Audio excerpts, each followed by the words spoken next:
Goodness gracious, another month has flown past, and this particular mask is, to all intents and purposes, finished.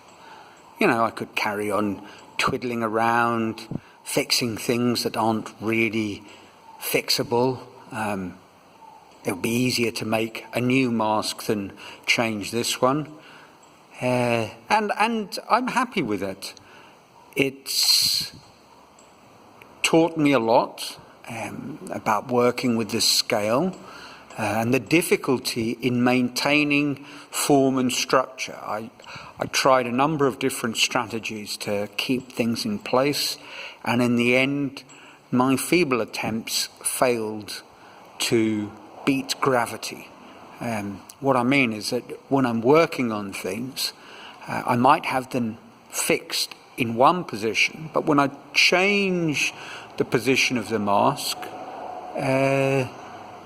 things sort of start flopping around. I mean, this won't happen when I'm doing a large David head, because working in 360 degrees, you kind of create rigidity through the three-dimensional aspect. Which isn't true in the case of the mask. In the case of the mask, one needs something sort of supporting. If it's on the wall, it might be a frame. You need something supporting. You need something supporting when it's a mask of this scale, because, for example, these smaller masks are self-supporting. But that's because the wire is operating on a scale where it's the right word, tensile strength is maintained. As soon as I start moving to something bigger like this one, well, that's no longer true. Still, I am pleased. I have learned things, and he has his value. I'm walking around trying to find the position that you would view him from, because the idea is, it's tricky because the wind is blowing as I'm moving. The idea is you kind of see him on a side like this, and he'll be positioned eventually close to a wall, so I don't want him revolving through the full 360 degrees. I'd like him to be not fixed to the wall, but sort of suspended close to the wall, so that there's a specific point of view. And that's it. What next? Well, I've decided to go back to some smaller pieces where I work through strategies for constructing a head, and then build up towards a full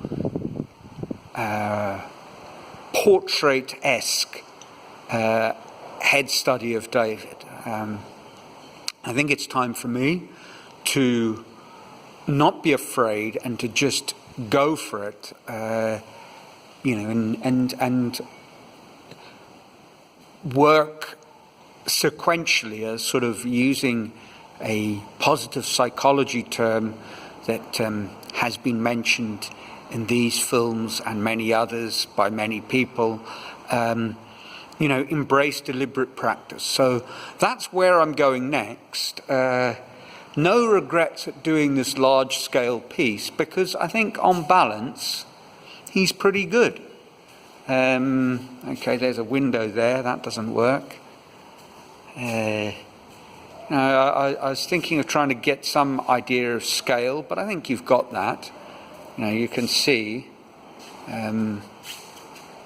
the hand is about that covers the eye. So, an eye is about the size of a normal person's head, the eye plus lids. So he's big, and I think these big pieces gain something in sort of an impressive quality from the fact that they are monumental. Sorry, changing hands, getting a bit tired. So a good month. This has taken me 2 months' work to finish. And I'm pleased. Life goes on. Trust you're all well. And I'd, as always, be delighted to hear what you think about this. And don't be afraid to ask questions or make gentle, constructive criticisms.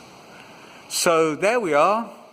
Keep well, keep safe, and until next month, it's ciao from my art gallery.